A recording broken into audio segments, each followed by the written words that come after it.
Bismillahirrahmanirrahim.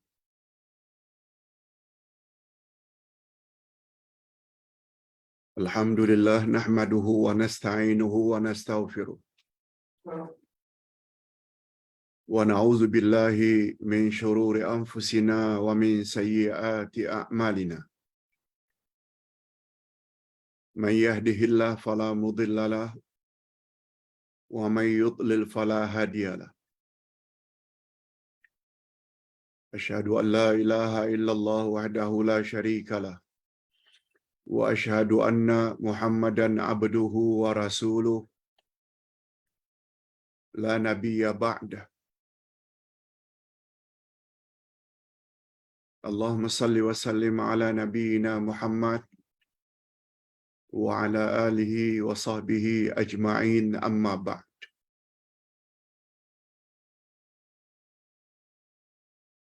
Hadirin dan hadirat serta para pemirsa yang saya hormati. Assalamualaikum warahmatullahi wabarakatuh. Alhamdulillah, kita bersyukur kehadirat Allah Azza wa Jalla. Sekali lagi pada pagi ini kita telah diberi oleh Allah taufiknya, keizinannya, dorongannya sehingga dapat mengikuti majlis ilmu sebagai santapan rohani di bawah tajuk apakah kewajiban orang yang sedang sakit tenat? Apakah kewajiban orang yang sedang sakit tenat? Yang sedang sakit yang kuat.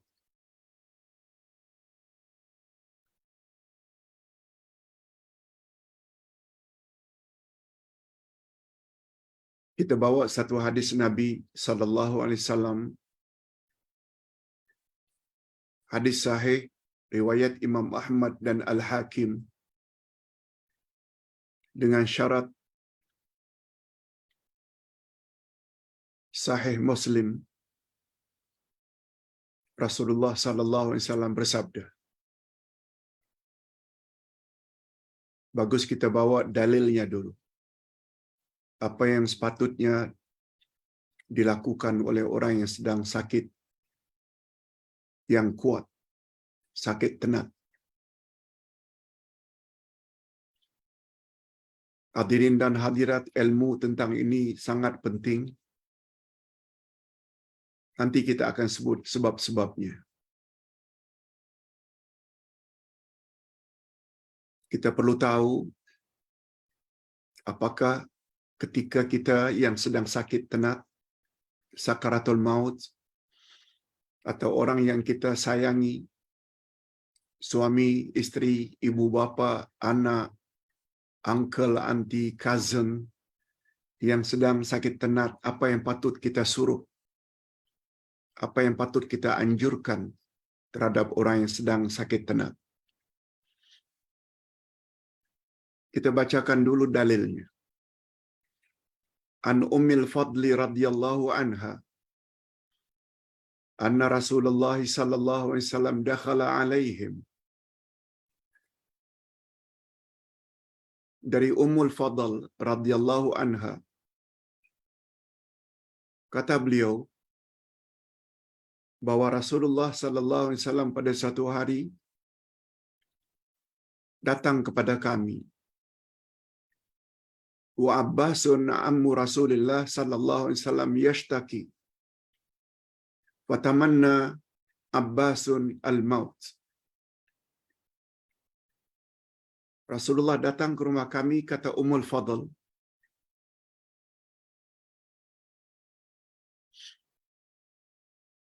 Sedangkan Abbas, paman Rasulullah, sedang sakit tenat. Sedang sakit kuat. Bagus juga kita tahu, Ummul Fadl ini adalah istri Abbas.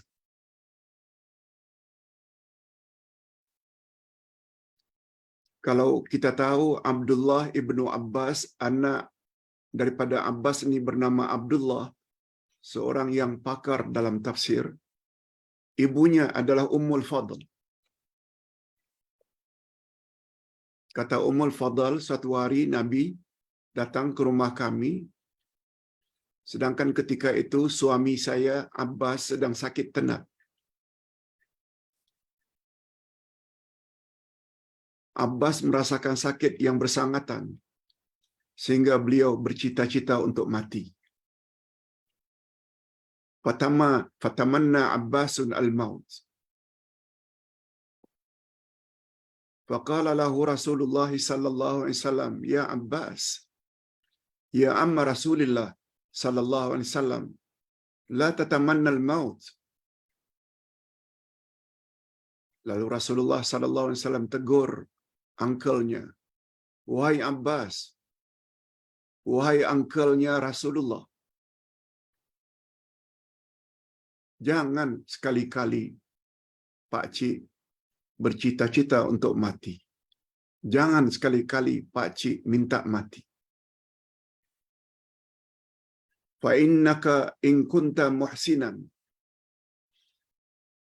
fa antu akhara tazdadu ihsanan ila ihsanika khairul lak."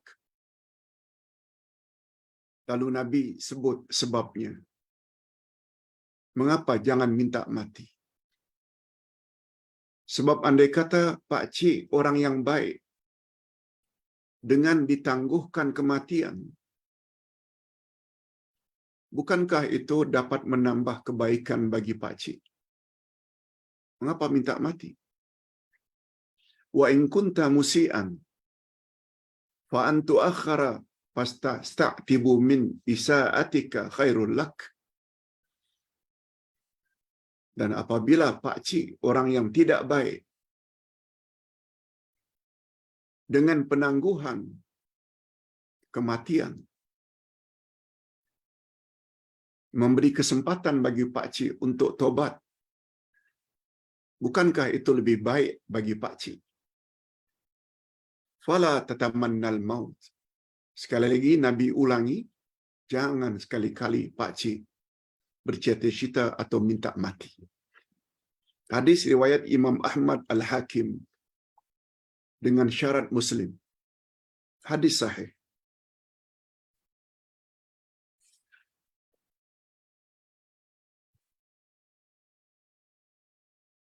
Nah, sekarang Ustaz ingin sebut, mengapa jangan minta mati? Pertama sekali, nasib seseorang setelah mati sangat tergantung bagaimana keadaannya ketika dia mati. Sesuai dengan sabda Nabi sallallahu alaihi wasallam, hadis sahih riwayat Imam Bukhari, "Innamal a'mal bil khawatim." Sesungguhnya amal yang paling menentukan nasib seseorang setelah dia mati adalah amalnya yang terakhir. Sehingga timbullah dari hadis itu satu kaedah, satu formula. Al-ibrah bikamalin nihayah la binaqsil bidayah. Yang menjadi ukuran di sisi Allah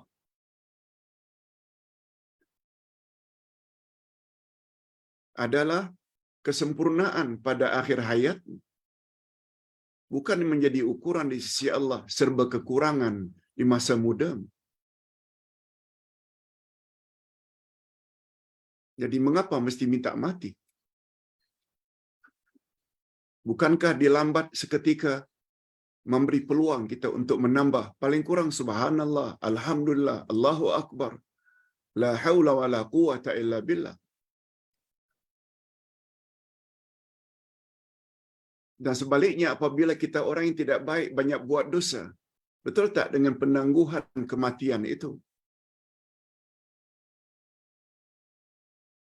Kita berkesempatan untuk tobat, minta ampun kepada Allah. Nah,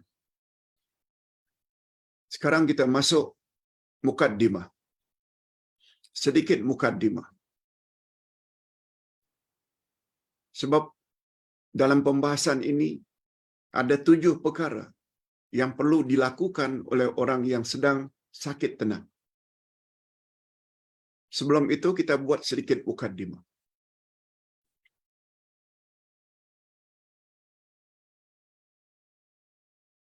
Islam bukan hanya agama ibadat. Islam adalah cara hidup, nizamul hayat, way of life. Sebagaimana kita pernah sebut, ada ungkapan, Islam is not religion, but Islam is a way of life. Islam bukan sekedar agama, tapi Islam adalah cara hidup. Cara makan, cara minum, cara berpakaian, cara mengurus rumah tangga, cara mengurus masyarakat, hatta cara mengurus negara, mesti Islamik. Termasuklah bagaimana sikap kita seharusnya apabila sedang sakit tenat. Ada caranya.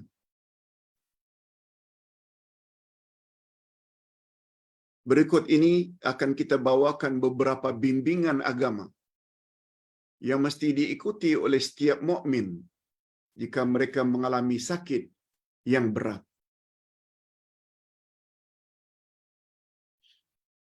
Ini namanya agama.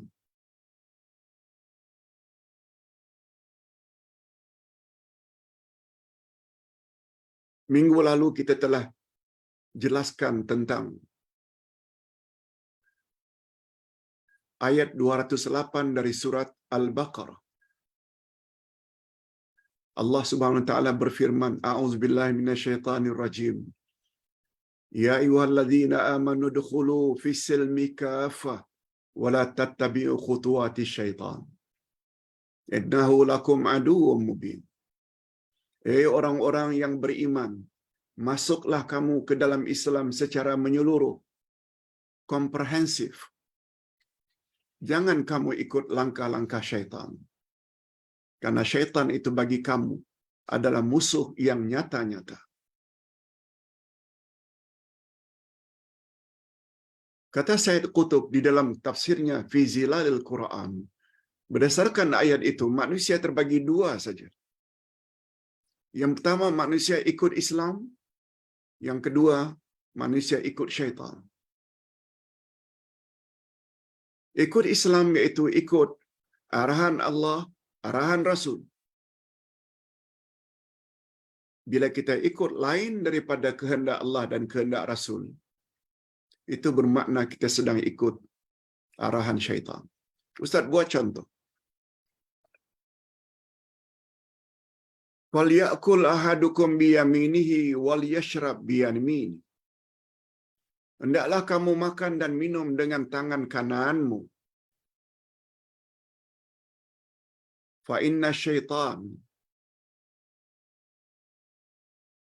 ya'khudhu wa ya'kulu bishimali. Karena syaitan mengambil sesuatu, makan minum dengan tangan kirinya. Ustaz ulang sekali lagi. Hendaklah kamu makan, minum, mengambil dengan tangan kananmu. Itu arahan Nabi. Itu arahan Islam. Lalu kata Nabi, fa inna syaitan ya'khudhu wa ya'kulu wa yashrab bishimali. Sedangkan syaitan mengambil, makan, minum dengan tangan kirinya.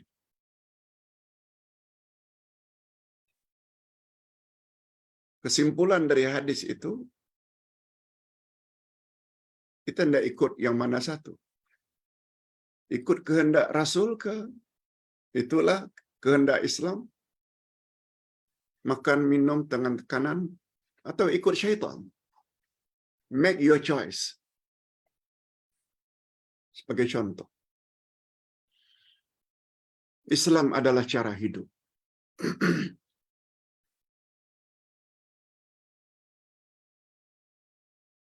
mengatur rumah tangga, beri saraan hidup kepada isteri dan anak-anak. Jangan dari sumber yang haram. Sebab Nabi bersabda, kullu lahmin nabata minal haram, fannaru aula bihi. Setiap daging yang tumbuh hasil dari pemakanan yang haram, neraka tempatnya yang lebih utama.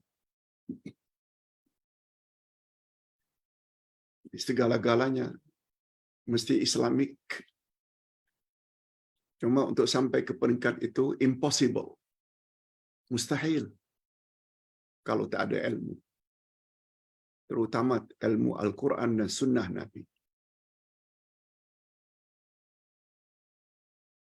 Itu sebabnya kita jangan bosan-bosan untuk menambah ilmu setiap hari. Banyak macam mana pun ilmu yang kita miliki, namun ilmu Islam yang belum kita miliki lebih banyak daripada yang sudah kita ketahui. Okey, berbalik kepada persoalan. Apa dia 7 perkara yang patut dilakukan oleh orang-orang yang sedang sakit kuat? Ustaz bacakan dulu. Pertama sekali, dia mesti sabar dan reda. Yang kedua, dia mesti ada perasaan harap dan takut. Yang ketiga, dia jangan bercita-cita untuk mati. Minta mati, jangan. Yang keempat, dia hendaklah mengembalikan hak orang lain kalau dia terambil sesuatu atau dia ada kesalahan kepada seseorang. Segera minta maaf atau kembalikan barang yang dia ambil tanpa izin. Kalau tak sempat, yang kelima, tinggalkan wasiat. Pesan penting. Apa yang anak-anak atau ahli waris patut buat? Itu namanya wasiat. Yang keenam, wasiat tersebut hendaklah disaksikan. Jangan hanya cakap saja. Hendaklah disuruh agar tulis. Atau paling kurang ada 2 orang lain yang mendengar wasiat yang kita ucap. Yang ketujuh, jangan ada unsur mudarat atau bahaya dalam wasiat. Nah, yang ke-8, rupanya ada 8, bukan 7. Yang ke-8, kita hendaklah minta agar jenazah kita disempurnakan menurut sunnah Nabi sallallahu alaihi wasallam. 8. Kita ulas secara singkat. Dalam masa lebih kurang setengah jam lagi. Selama setengah jam ini kita akan ulas ke 8 poin tadi.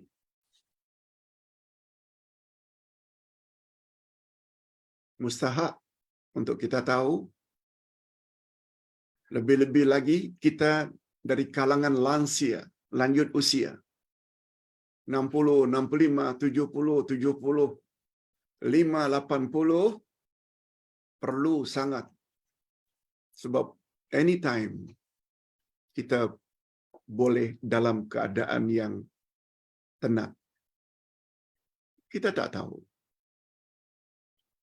Pertama sekali, orang yang sedang sakit tenat hendaklah reda dengan takdir Allah Subhanahu wa taala. Takdir Allah tak boleh ditolak. Walaupun ada takdir yang Allah boleh robah jika Allah berkehendak. Itu sebabnya dalam kita belajar ilmu akidah, ada takdir mubram, ada takdir muallaq. Takdir muallaq boleh dirubah oleh Allah. Yang penting kita mesti reda dengan takdir ilahi. Bukan hanya reda dengan takdir, kita mesti sabar. Sabar maknanya dapat menahan. Tidak hanya mengeluh saja, apalagi sampai menyumpah-nyumpah karena sakit. Sabar. Sabar maknanya menahan. Selain reda dengan takdir, sabar juga berbaik sangka, husnul zan terhadap Allah Azza wa Jalla.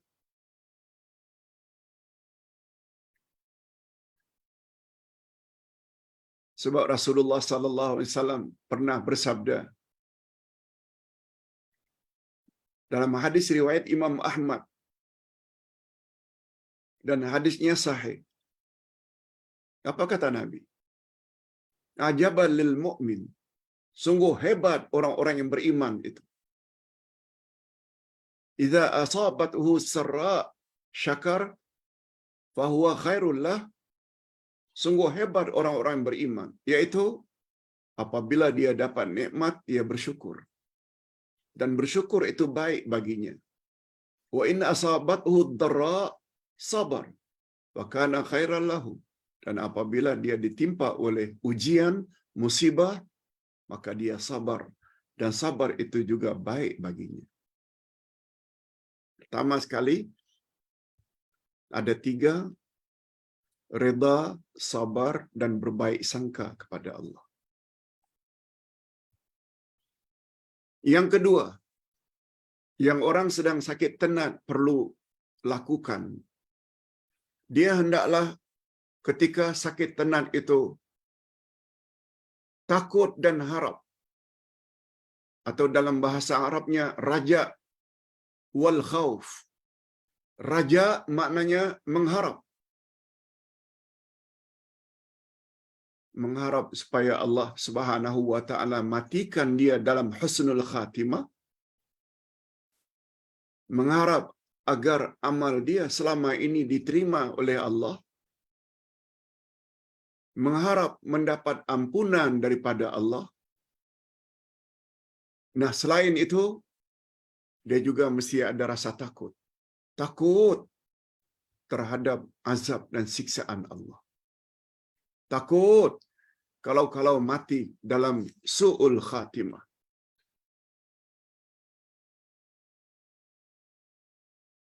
Pesakit hendaklah mempunyai perasaan ketika sakit tenat antara harap dan takut. Takut akan azab Allah dan mengharap akan rahmat Allah. Ini pernah terjadi di zaman Nabi sallallahu alaihi wasallam. Nabi masuk ziarah orang yang sedang sakit tenat. Lalu Nabi bertanya, "Bagaimana perasaanmu sekarang? Wahai sahabat, aku tahu kamu sedang sakit. Perasaanmu macam mana sekarang ini?" Lalu sahabat tersebut menjawab, "Demi Allah, ya Rasulullah, sesungguhnya saya sangat-sangat mengharap akan rahmat Allah. Dan saya juga sangat takut akan azab Allah terhadap dosa-dosaku yang pernah aku lakukan." Itu jawaban sahabat. Coba dengar apa komen Nabi. Apa kata Nabi?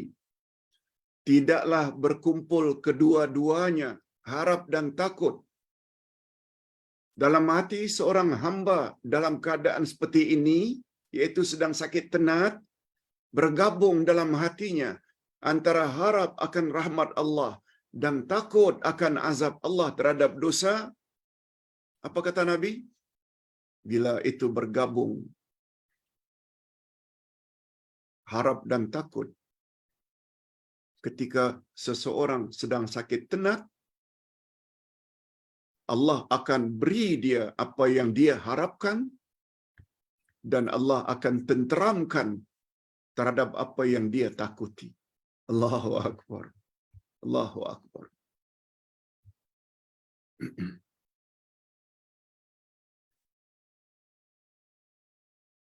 Begitu komen Nabi sallallahu alaihi wasallam. Kita hendaklah dalam keadaan antara takut dengan harap.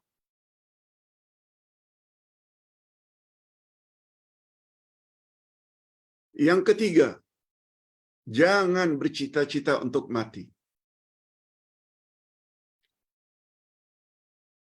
Dengan kata lain, jangan minta mati walau sakit macam mana pun.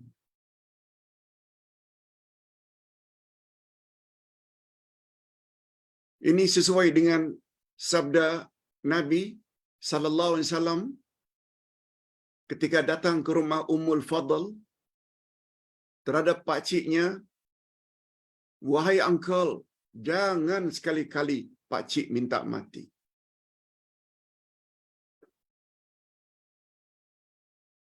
Sebab penangguhan kematian itu, jika pakcik orang baik, bukankah itu bermakna pakcik berkesempatan untuk menambah amal saleh? Andai kata pakcik orang yang tidak baik, bukankah penangguhan kematian itu berpeluang pakcik untuk minta ampun dan tobat kepada Allah? Nah, dalam riwayat yang lain Ustaz ingin tambah. Dalam riwayat yang lain, bukan riwayat ini. Bagus untuk kita tahu. Apa dia, Pak Ustaz? Ketika Nabi mengunjungi atau menziarahi pakciknya yang sedang sakit, lalu pakciknya minta mati, Nabi larang. Dalam riwayat yang lain kata Nabi, "Pakcik,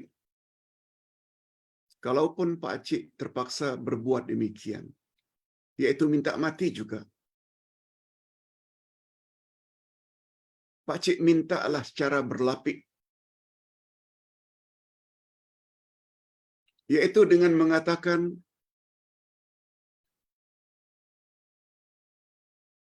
'Allahumma, ya Allah, ya Tuhanku, idza kanatil hayatu khairan li, fahayyini.' Ya Allah, hidupkan aku, panjangkan usiaku, sekiranya perpanjangan usia itu baik bagiku. Wa tawaffani idza kanatil wafatu khairan li." Dan matikanlah aku, ya Allah, sekiranya kematian itu baik bagiku. Nah, yang macam itu dibolehkan, kata Nabi. Yang penting kita mau ke depan itu baik bagi kita. Kita ucap dalam bahasa kita pun tak mengapa. Dalam keadaan sakit yang bersangatan atau sekian lama tak mau menyusahkan anak-anak dan keluarga, lalu memohon kepada Allah dengan cara berlapik, dengan memberi alasan, tak mengapa. Seperti kata-kata seseorang, "Ya Allah, sihatkan aku balik, panjangkan usiaku. Sekiranya perpanjangan usia itu baik bagiku, dan matikanlah aku, sekiranya kematianku sekarang ini baik bagiku." Sebab kita tak tahu masa depan kita. Itu sebabnya kata Nabi, minta mati tak boleh. Banyak sangat ke kita punya amal saleh? Yakin ke kita akan mendapat nikmat kubur dan nikmat syurga? Tak tahu. Itu sebabnya minta kepada Allah secara berlapik, "Ya Allah, panjangkan usiaku. Sihatkan badanku. Sekiranya kesehatan dan perpanjangan usia itu baik bagiku.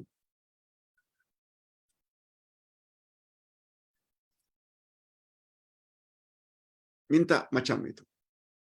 Apalagi kita yang dalam kerja dakwah ini. Andai kata dakwah kita membawa manfaat kepada orang ramai, ya Allah, panjangkanlah usiaku. Sekiranya perpanjangan usia membawa kebaikan bagiku dan membawa kebaikan pada orang ramai. Tetapi sebaliknya, andai kata kematianku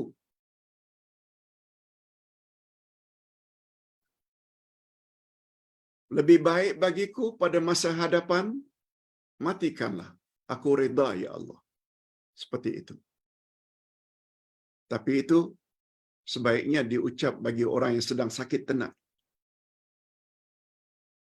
Yang keempat,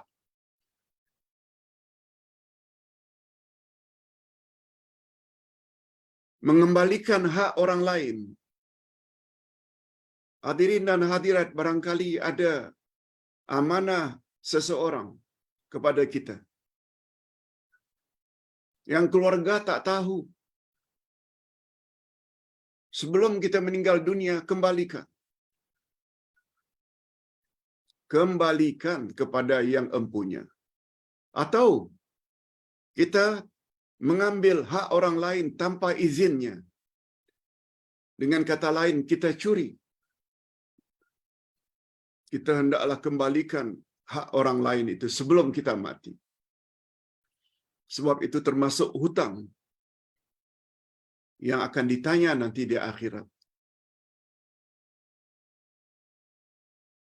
Sebab andai kata kita tidak ada sesuatu untuk kita serahkan kepada orang tersebut di akhirat nanti, besar kemungkinan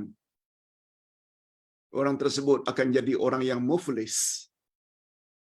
Muflis maknanya orang yang papa ke dana, orang yang bankrupt.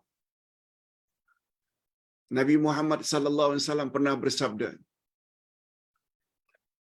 "Atadruna haqiqatal muflis?" Tahukah kamu sekalian apakah muflis yang hakiki? Sahabat coba menjawab, "Al-muflisu fina man laisa lahu malun wala dirhamun."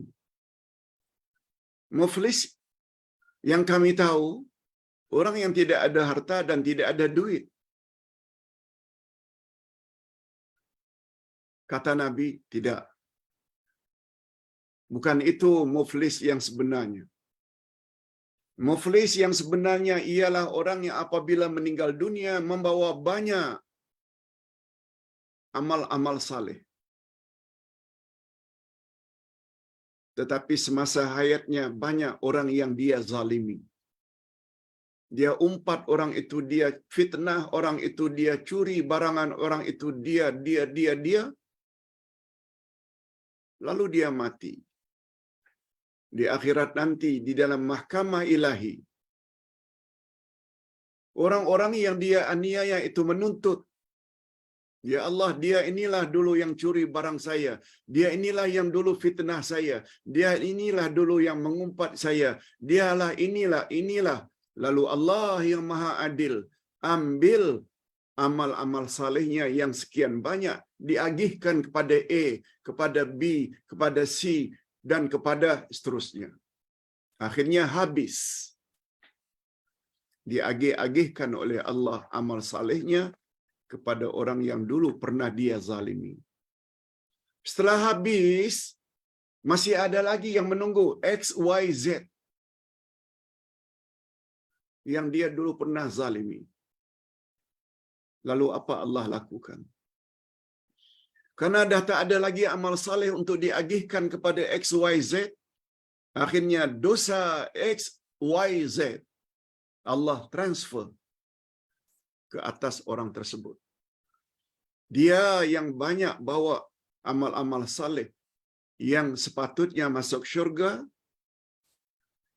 akhirnya dia dihumban oleh Allah ke dalam api neraka karena dia terpaksa tanggung dosa X, Y, Z. Ni dia mengembalikan hak orang lain. Ingat, dosa kita kepada orang lain tak cukup sekedar istighfar, taubat, minta ampun pada Allah, tak cukup. Dia ada syarat yang keempat. Selain daripada tinggal dosa tersebut, yang kedua menyesal, yang ketiga azam tak akan ulang lagi dosa tersebut, dan yang keempat, kalau dosa kita kepada orang lain, kita mesti kembalikan hak orang lain, atau paling kurang minta maaf semasa hidup.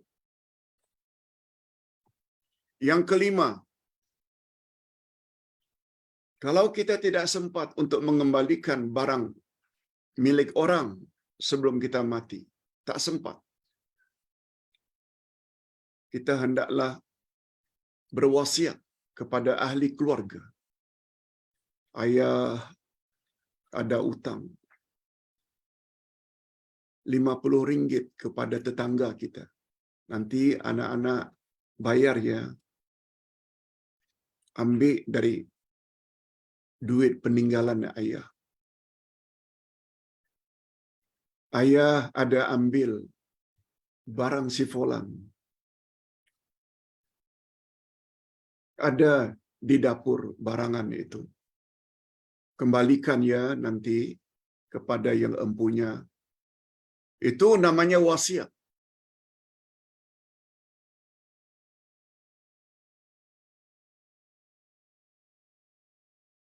Termasuk wasiat berpesan kepada ahli waris, tolong kamu berikan 5,000 ya untuk uncle-mu yang hidup miskin di kampung, untuk anti. Itu namanya wasiat. Asalkan wasiat itu tidak boleh melebihi dari 1/3 harta peninggalan. Itu makna wasiat. Yang keenam, wasiat hendaklah disaksikan.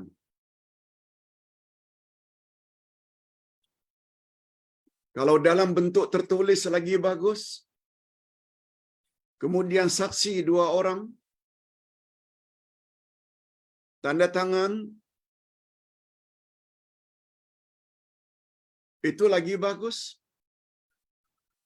supaya nanti tidak jadi masalah setelah kita meninggal. Sebab kalau ucapan itu hanya cakap saja kepada seseorang tanpa ada saksi yang lain, besar kemungkinan wasiat itu boleh dipertikaikan.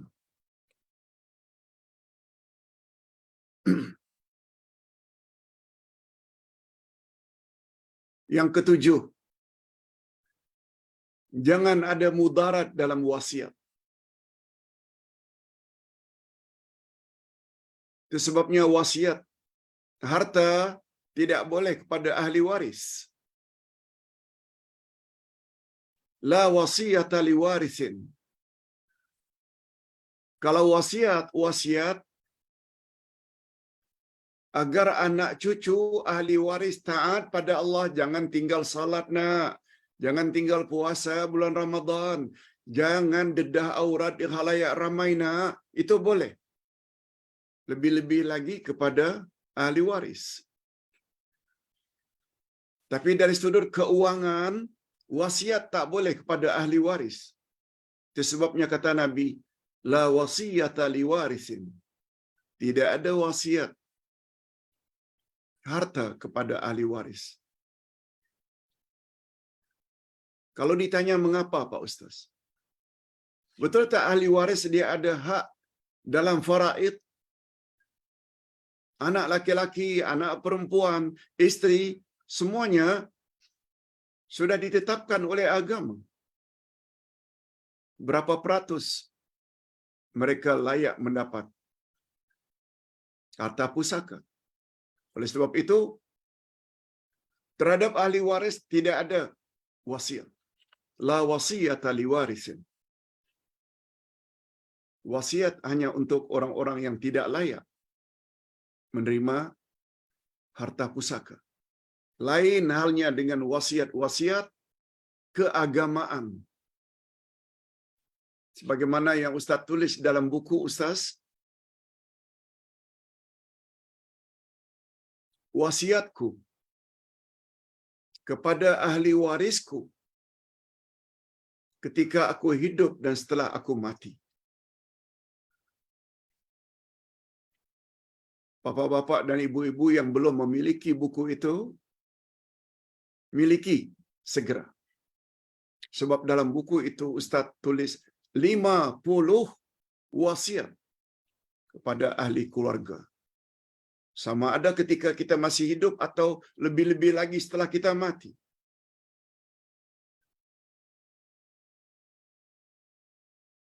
Apa makna dua kalimah syahadat? Apa makna? Ustaz jelaskan makna siratal mustaqim. Apakah amal yang boleh mengalir terus setelah kita mati? Dan lain-lain.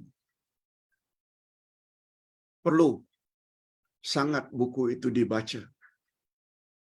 Hadirin dan hadirat rahimakumullah. Jadi wasiat tidak boleh ada unsur-unsur yang memudaratkan.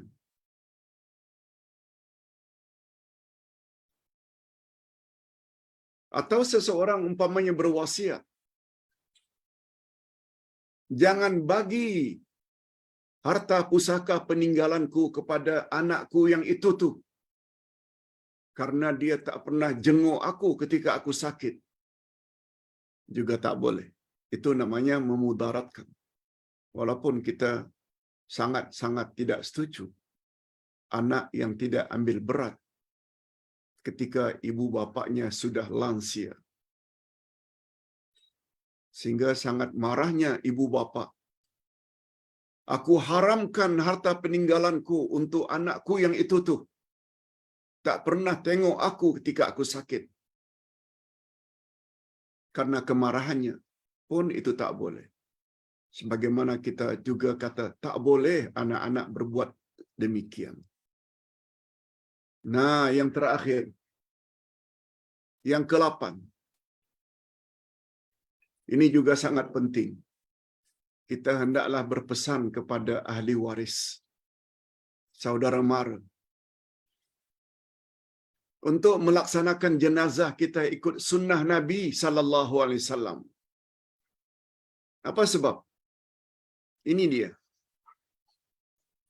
Pada akhir zaman ini sungguh banyak perkara bid'ah dalam urusan agama berlaku dalam masyarakat. Termasuk juga yang bersangkutan dengan penyelenggaraan jenazah.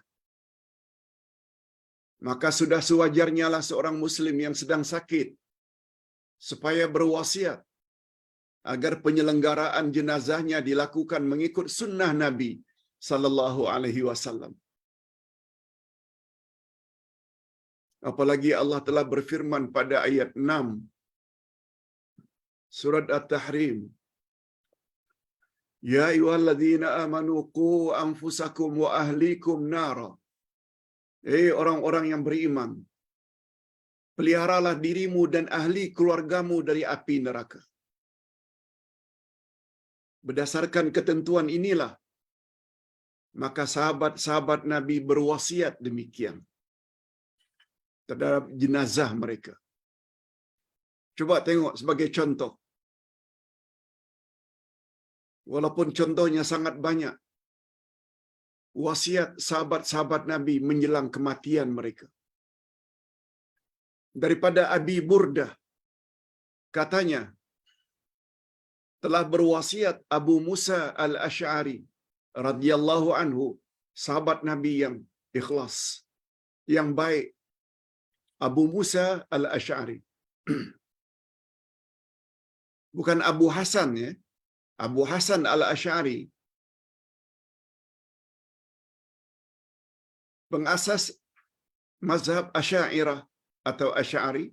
Abu Hasan al-Asy'ari, dia adalah keturunan dari Abu Musa al-Asy'ari, sahabat Nabi. Abu Hasan al-Asy'ari ini hidup pada tahun 300. Abu Musa ini hidup sezaman dengan Nabi. 300 tahun sebelum itu. Ketika beliau sedang sakaratul maut, Abu Musa al-Asy'ari berkata, apa kata beliau? Coba dengar baik-baik. Apabila kamu mengusung jenazahku nanti setelah aku mati, jenazahku diusung untuk dibawa ke kuburan untuk ditanam. Pertama sekali berjalanlah dengan cepat. Jangan lambat-lambat. Jangan kamu ikuti jenazahku dengan dupa, yaitu asap-asapan.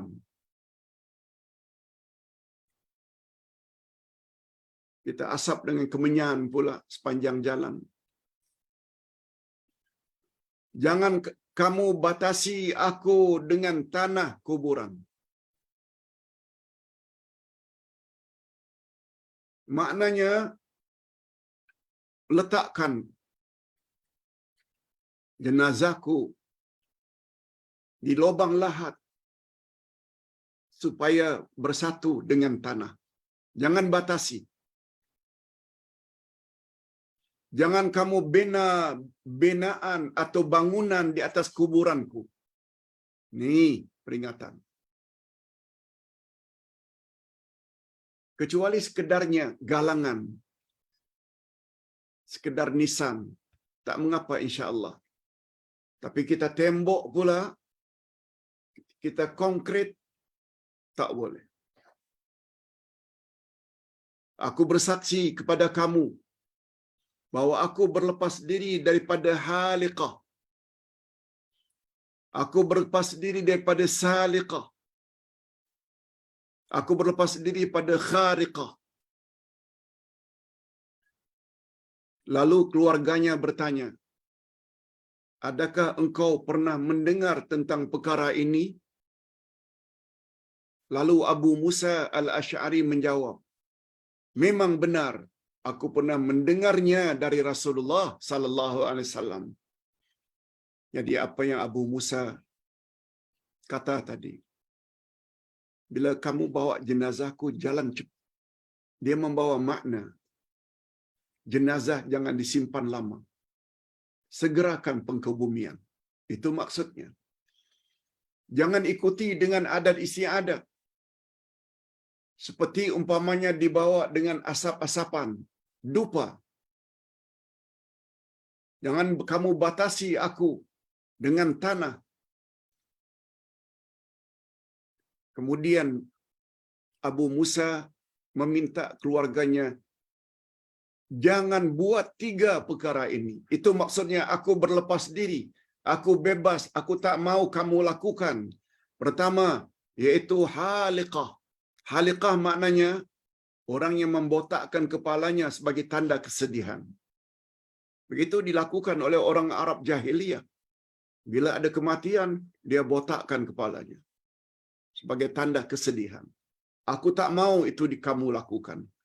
Aku juga tak mau kamu lakukan saliqah, yaitu orang yang menjerit-jerit ketika ditimpa musibah kematian. Terlolong-lolong. Ya Allah, macam manalah aku nak teruskan kehidupan dengan kematiannya? Siapa yang tak beri aku makan? Siapa nanti yang akan? Itu namanya meratap. Saliqah ini sama dengan makna meratap. Aku juga tidak mau kamu lakukan khariqah, yaitu orang yang mengoyak-ngoyakkan bajunya karena musibah kematian. Semua ini dilakukan di zaman jahiliyah. Ketika di telinga Abu Musa dibisikkan, apakah kamu dengar ini semua dari Rasulullah? Kata beliau, iya. Hadirin dan hadirat, Imam An-Nawawi berkata dalam kitabnya Al-Azkar. Apa kata Imam An-Nawawi? Disunatkan sangat, yaitu sunat muakkadah. Seseorang berwasiat agar keluarganya menjauhi segala adat istiadat bid'ah apabila mereka menyelenggarakan jenazahnya. Antara lain kalau Ustaz boleh tambah. Tak payah nak buat kenduri kendara hari ketiga. Tak payah nak buat tahlilan hari ketujuh. Tak payah kamu buat tahlilan, buat kenduri kendara hari yang ke-40. Itu maksudnya. Sebab semua itu tak pernah dilakukan oleh Nabi, tak pernah dilakukan oleh sahabat-sahabat Nabi. Ada baiknya biaya untuk tahlilan dengan kenduri kendara tersebut 1,000 ke 500 ke, anak-anak beli sajadah, hadiahkan pada masjid. Orang yang salat berjamaah gunakan sejadah itu. Mak bapak kita yang meninggal dunia akan dapat pahala. Bukan dengan memberi makan. Itu sebabnya imam-imam mazhab mengatakan, apabila kamu buat keramaian-keramaian seperti itu, hari ke-7, hari ke-3, hari 40, hari yang ke-100, dikenang balik kematian seseorang, dia termasuk ke dalam meratap. An-niyaha. Sedangkan Nabi SAW bersabda, An-niyaha minal jahiliyah. Meratap itu termasuk amalan-amalan Arab jahiliyah sebelum kedatangan Islam. Ustaz kira ini dulu yang dapat Ustaz sampaikan. Cuma sebagai kesimpulan, Islam adalah peraturan hidup, cara hidup. Ia telah mengatur segala-galanya, termasuk apa yang mesti kita lakukan ketika sedang sakit tenat. Satu. Yang kedua, manusia apabila ditimpa musibah terbagi kepada 4. Pertama, tasakhut, kesal dan murka. Jangan jadi orang macam itu. Yang kedua, dia boleh sabar, dia boleh reda, dia boleh syukur.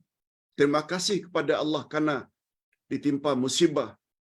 Allah ampunkan dosa-dosanya. Yes. Yang kedua, B, C, D, reda, sabar, dan syukur, itu yang betul. Dan terakhir yang ketiga, kita kena ingat kematian bukanlah akhir segala-galanya. Bukan. Kematian bukanlah akhir segala-galanya. Tapi kematian sekedar perpindahan dari alam amal ke alam pembalasan. Bukan alam akhirat saja. Di alam kubur pun kita akan dibalas. Sama ada dengan nikmat karena kebaikan kita dulu di dunia, atau dengan azab yang dipanggil dengan azab kubur. Nah, tulisan ini Ustaz sebut rujukannya di mana?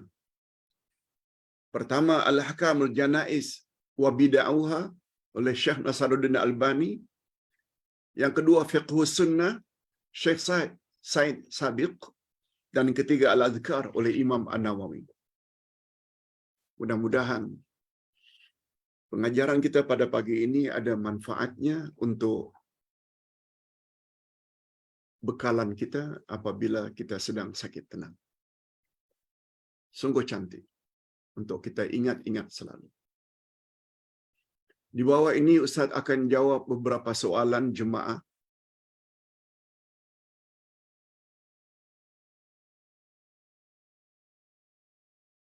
Masya Allah. Ustaz akan jawab pertanyaan sampai 6-7 pertanyaan. Minta maaf kalau Ustaz jawab secara singkat saja. Pak Ustaz, berapa lamakah masa yang perlu kita peruntukkan untuk berzikir berdasarkan buku yang Ustaz tulis, Wirid Rasulullah pagi dan petang? Dan perlukah kita baca setiap satu zikir yang terkandung dalam buku tersebut? Ini pertanyaan dari seorang datuk Buku Ustaz cukup tersebar luas, wirid pagi dan petang. Cuma yang saya ingin tahu Pak Ustaz, perlukah saya baca semua satu demi satu?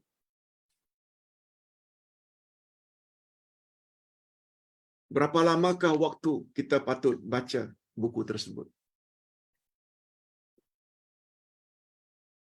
Hadirin dan hadirat, panduan secara umum, zikir tersebut tidak semestinya dibaca satu demi satu. Begitu juga tentang urutannya. Tak ada ketentuan dari Rasulullah. Setelah ini baca ini, setelah ini baca ini. Yang penting dan mustahak, bila disebut zikir pagi, timingnya yaitu habis subuh hingga zuhur. Oleh sebab itu kita ingin baca habis subuh sebahagian atau sepertiga, habis salat duha tambah lagi sepertiga, jam 11 nanti menjelang zuhur tambah lagi sepertiga, selesai. Maknanya kita boleh buat kerja-kerja lain. Itu namanya zikir pagi. Zikir petang pula, masanya setelah asar sampai sebelum isyak. Habis asar kita baca sedikit, sebelum maghrib kita baca sedikit, habis maghrib sebelum isyak kita tamatkan. Hadirin dan hadirat,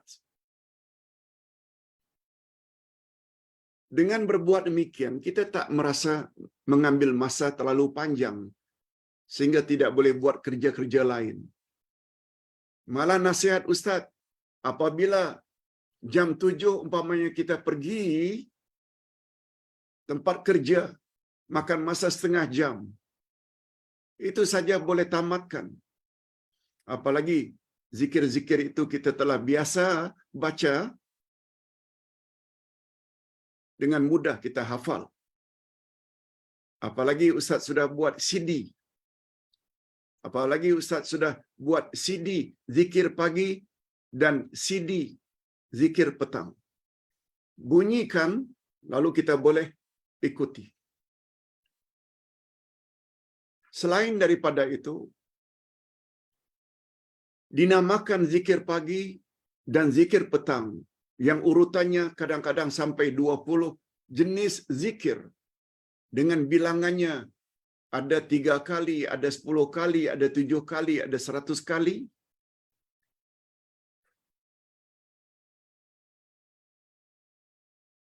Kita kena ingat apa yang Allah Subhanahu Wa Taala sebut dalam Al-Quran. Allah tidak memberatkan manusia kecuali apa yang dia termampu. Al-Baqarah 286. Surat Ad-Dukhan atau At-Taghabun ayat 15. Ittaqullaha mastata'tum. Bertakwalah kamu apa yang kamu termampu. Mungkin pada hari ini kita baca lengkap, esok sebahagian daripadanya, esok sebahagian daripadanya. Maksudnya tidak senantiasa kita tamat keseluruhannya. Kita kena ingat bahwa itu hanya sunat. Bila kita ada masa lapang, bacalah banyak-banyak. Bila kita sedang busy, sibuk, bacalah 2/3 atau 1/3 daripadanya. Semuanya boleh dan kita layak mendapat ganjaran. InsyaAllah. Itu jawaban Ustaz.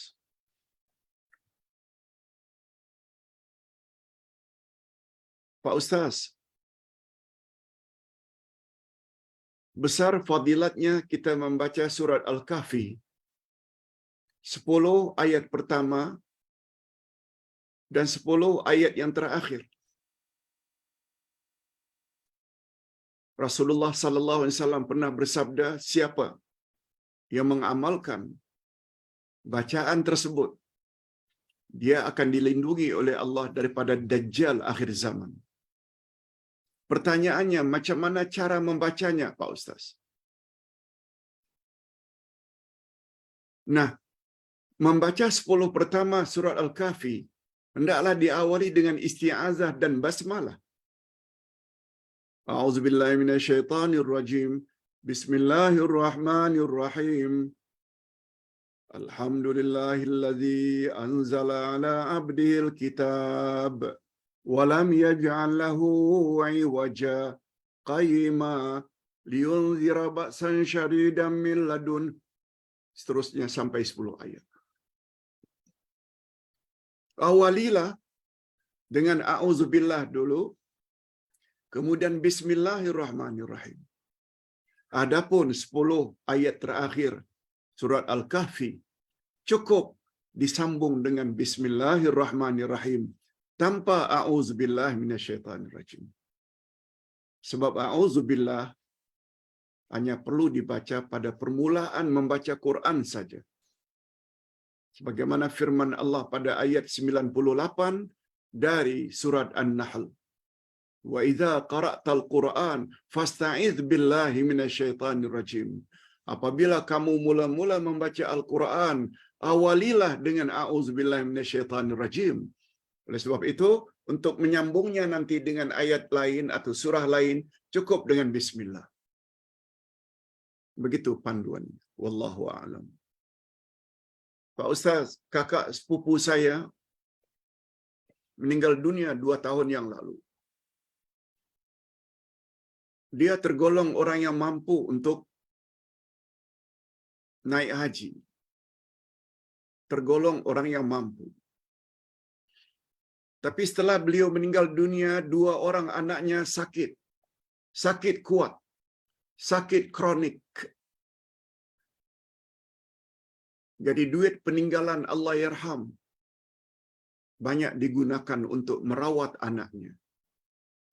Dan anaknya 2 orang sangat tenat sakitnya sampai dipotong kakinya, sehingga mereka tidak mampu untuk menghajikan ibunya.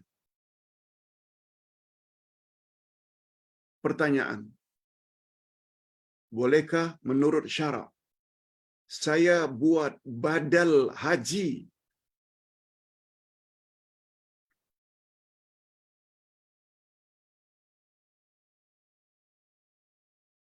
kakak sepupu saya, sedangkan dia bukan ahli waris, sedangkan saya bukan ahli warisnya?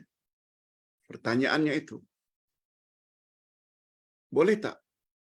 Jawabnya boleh. Jawabnya boleh.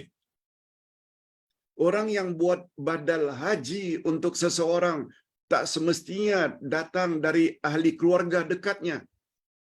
Tak semestinya datang daripada ahli warisnya. Boleh siapa-siapa. Sebab Rasulullah sallallahu alaihi wasallam pernah mendengar seorang sahabat ketika menghajikan seseorang. Ketika dia haji, dia sebut, labbaik Allahumma syubrumah hajjan. Ya Allah, aku haji untuk syubrumah. Nabi tanya, siapa syubrumah itu? Syubrumah itu adalah kenalan baik saya, ya Rasulullah. Saya ingin ganti haji untuknya. Oh, begitu. Nabi tidak larang. Itu maknanya boleh.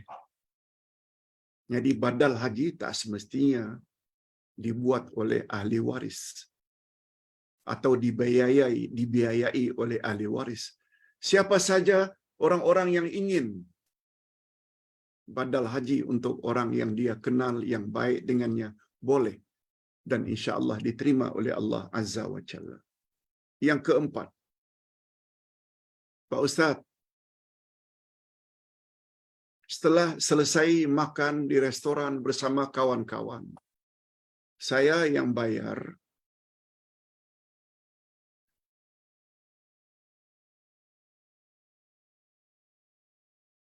Lalu kawan saya nasihatkan saya, berilah tips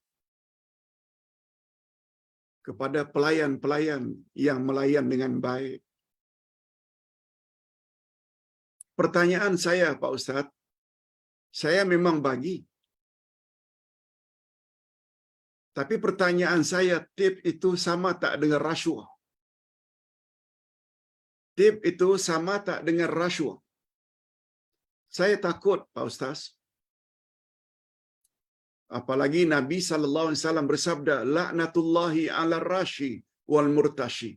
Allah melaknat, Allah mengutuk orang yang memberi rasuah dan orang yang menerima rasuah. Pertanyaan saya, beri tips itu sama tak dengan rasuah? Jawabnya tak sama.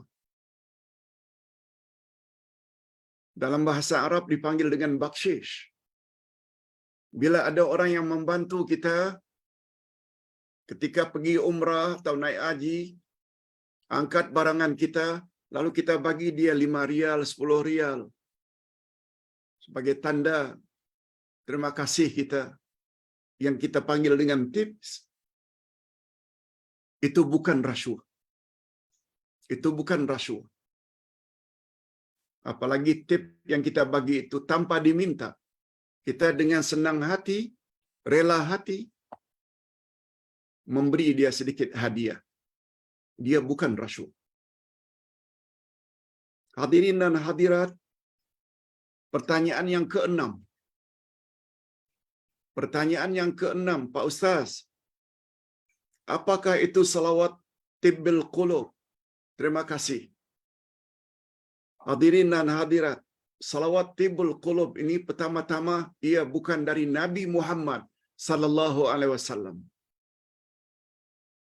Yang kedua, para ulama tidak sependapat terhadap salawat ini.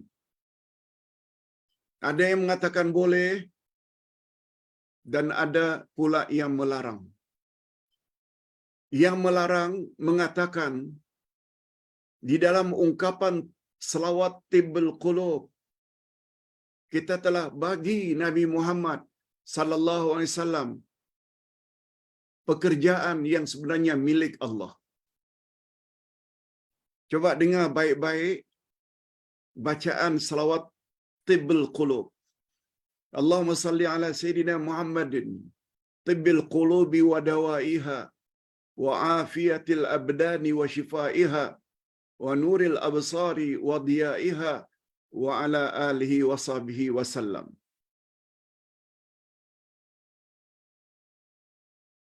Coba dengar terjemahannya. Ya Allah, limpahkanlah rahmat kepada baginda Nabi Muhammad sallallahu alaihi wasallam yang dengan obat dan penyembuhan hati, penyihat dan penyelamat badan, cahaya dan sinar penglihatan, dia limpahkan kepada keluarga, dan limpahkanlah kepada keluarga dan sahabat-sahabatnya, dan berilah kesejahteraan.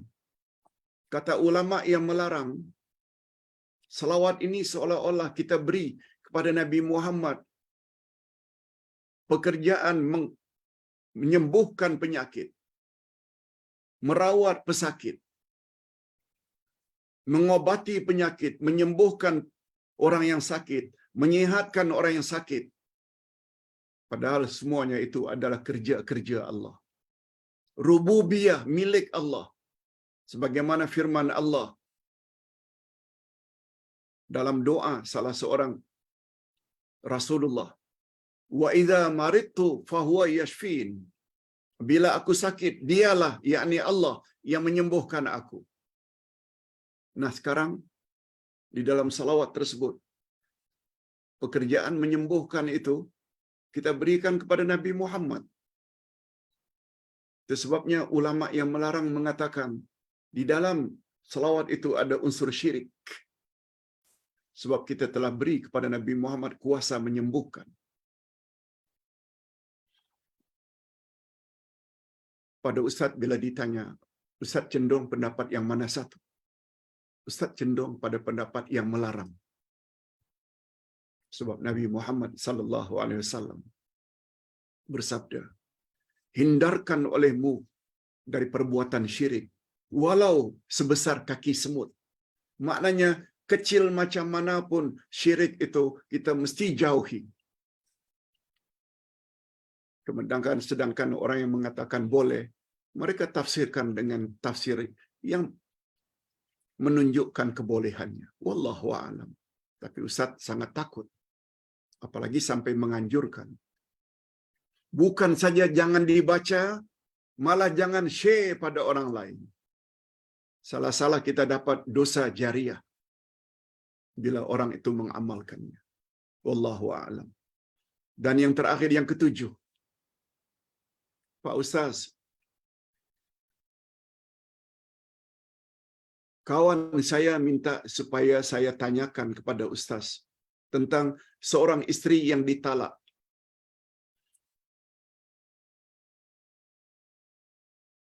Berdasarkan rujukan garis panduan beriddah, isteri dilarang keluar dari rumah yang biasa dia diami semasa perkawinan kecuali dengan izin suami. Apakah isteri itu wajib terus tinggal bersama suami dalam tempoh iddah jika suami itu tidak mampu menyediakan nafkah lagi? Rumah yang didiami bersama-sama semasa perkawinan adalah rumah isteri. Dalam hal ini, bolehkah isteri itu keluar dari rumah tersebut? Hadirin dan hadirat, apabila isteri itu sudah dicerai oleh suaminya, apalagi dalam talak rajai, talak yang boleh rujuk, talak 1 atau talak 2, memang Islam galakkan sangat supaya isteri itu tinggal di rumah tersebut, jangan keluar.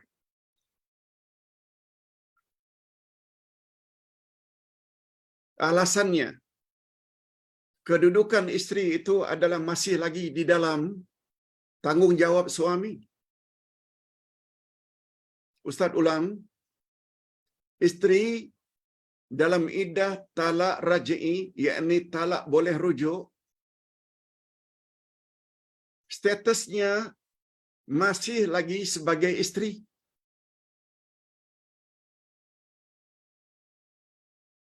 Dia berhak mendapat nafkah dari suaminya, tempat tinggal, dan isteri tidak boleh keluar rumah kecuali dengan izin suami. Dan isteri dalam talak rajai boleh bersolek untuk suaminya dengan harapan mudah-mudahan suaminya kembali kepadanya. Jadi tujuan wanita tersebut dalam iddah jangan keluar rumah dengan harapan supaya mereka boleh rujuk. Kecuali jika wanita yang ditalak itu telah melakukan dosa-dosa besar. Nah, ketika itu suami boleh suruh isteri tersebut keluar dari rumah tersebut. Kalau ternyata dan ada bukti dia telah melakukan perkara-perkara tak senonoh dengan lelaki lain.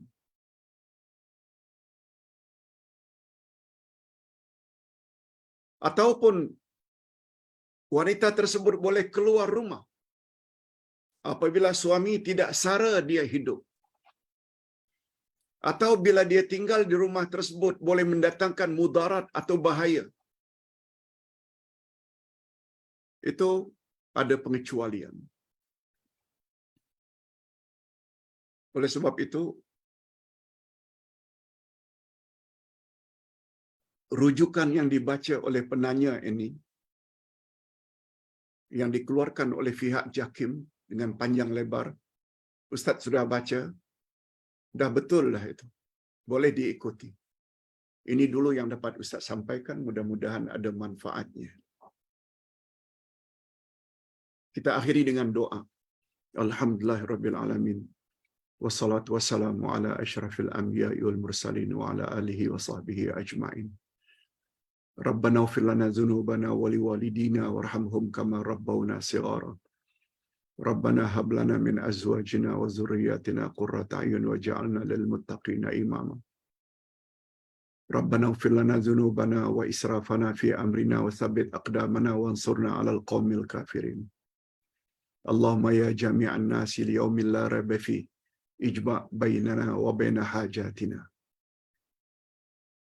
Ya Allah, pada pagi ini kami telah belajar apa yang patut dilakukan oleh orang-orang yang sedang sakit tenat. Ada 8 perkara yang perlu mereka lakukan. Oleh sebab itu, ya Allah, berilah kami kepahaman yang mendalam supaya kami dapat melaksanakan ke-8 poin tersebut. Lebih-lebih lagi bahagian yang terakhir. Kami sepatutnya berwasiat apabila kami sedang sakit tenat, supaya jenazah yang akan dilaksanakan oleh orang-orang yang masih hidup dapat dilakukan ikut sunnah Nabi sallallahu alaihi wasallam, dan jangan melakukan perkara-perkara bid'ah yang antara lain meratap, yang antara lain membuat perkara-perkara bid'ah sebagaimana yang berlaku di dalam masyarakat. Birahmatika ya arhamar rahimin. Wa sallallahu ala nabiyyina Muhammad wa ala alihi wa sahbihi ajma'in. Alhamdulillahi rabbil alamin. Subhanakallahumma wa bihamdik asyhadu an la ilaha illa anta astaghfiruka wa atubu ilaik. Wassalamualaikum warahmatullahi wabarakatuh.